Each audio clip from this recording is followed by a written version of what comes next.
माहिती आहे हा धानोरी पाणतपाडचा छोटा ब्रिज अनेक वर्षापासून लोकांची मागणी होती, परंतु तो होत नव्हता.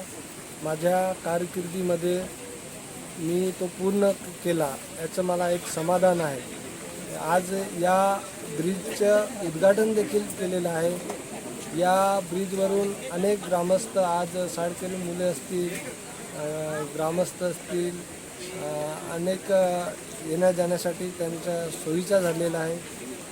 असेच जर पुन्हा आपल्याला संधी दिली तर पुन्हा असे ब्रिज आपण बांधत राहू, लोकांची कामं करत राहू.